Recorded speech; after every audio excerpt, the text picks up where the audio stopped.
Hey book lovers and TV bingers alike, welcome back to the Quirky Book Nook, the place where books meet, well, all kinds of randomness. I know. Usually we're diving into pages, but today I wanted to talk about something a little different. You know those days when you're stuck in a book slump or when the TV shows just don't hit like they used to? Yep, I'm talking about what's going on in our entertainment industry and our brains lately. So grab your favorite beverage, whether it's coffee, tea, or a nice big mug of I don't know what to do with my time anymore, and let's dive in. Alright, so let's start with the dreaded book slump. It happens to the best of us, right? You're sitting there staring at a bookshelf and nothing sounds good. Nada, zilch. You've got the reading bug, but it's like it went on vacation without you. Now the big question is, how do we cure this thing? I feel you. Sometimes a good reading slump can feel like a mini existential crisis, but don't worry, I've got some tips to break free from it, and trust me, they're quirky enough to make you actually want to pick up the book again. So here we go. Genre swapping. Change it up. First up, try changing genres. If you've been reading romance for months, switch it up. Go for fantasy, historical fiction, or even a good old-fashioned mystery.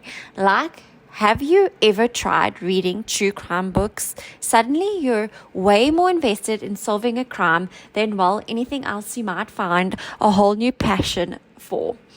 Who killed the author? That kind of vibe. Secondly, try a new author or series. Give them a shot. Or if you're feeling loyal to certain authors, go ahead and check out something else they've written. Like, did you know Colleen Hoover has other works besides the ones you've been reading nonstop? Yeah, you can branch out. 2, one of her psychological thrillers might just be the thing to shake off that slump. Tip number 3, recommendation galore. Ask the world. I mean, you've got friends, right? And you've got YouTube. If you're stuck, ask for recommendations. YouTube, Goodreads, and even your best friend who insists you need to read this book right now. Trust me, getting someone else to pick can reignite that spark. There's something about someone else's excitement that's just contagious in a good way. Fourthly, take a break. And it's okay to step away. Sometimes you just got to take a break, Take a break, breathe, do something else, read a few articles, or watch a cute dog video on YouTube. If it works, it works. Sometimes the pressure of finishing a book is too much and you just need to recharge your reading batteries. Fifthly, audiobooks. Yes, they're legit. Okay, let's be honest. Audiobooks are not cheating. Sometimes you just need to have someone else read you the story. It's like a friend showing up at your door ready to tell you a story. Plus, audiobooks can turn laundry day into an epic adventure. Full disclosure, I haven't gotten into this that intensely as of yet, but who knows, maybe folding clothes and listening to something spicy might keep me entertained. 6, start small, baby steps.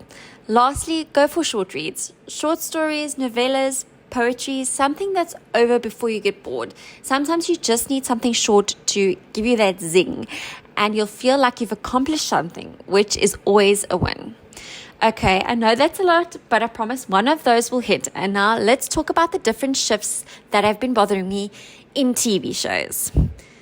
Okay, guys, I used to love TV. I mean, love it. I was the person who'd have 3 different series on rotation and still have time for an occasional Netflix binge. But then something happened. Around 2015, I started noticing the TV landscape started changing. Shows felt off. And by 2020, I was like, okay, what's going on here?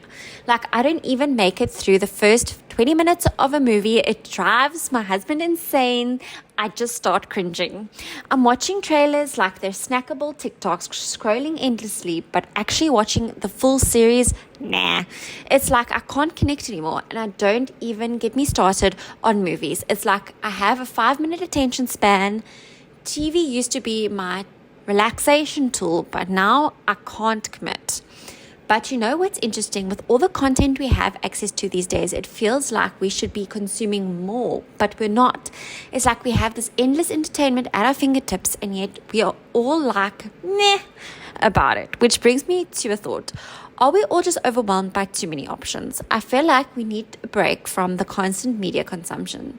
But anyway, I'd love to hear from you. Does anyone else relate to this? Can't sit through a series anymore? TV is just a blur of trailers and nothing else? Drop your thoughts on your favorite series in the comment section. Maybe you'll revitalize my love of watching series. Because maybe I'm missing out on something amazing that could finally bring me back to TV. Who knows? All right, that's enough rambling for today. Let's bring the discussion to the comments. Your thoughts, your book slump tips. Maybe there's some series you recommend, both in book and TV.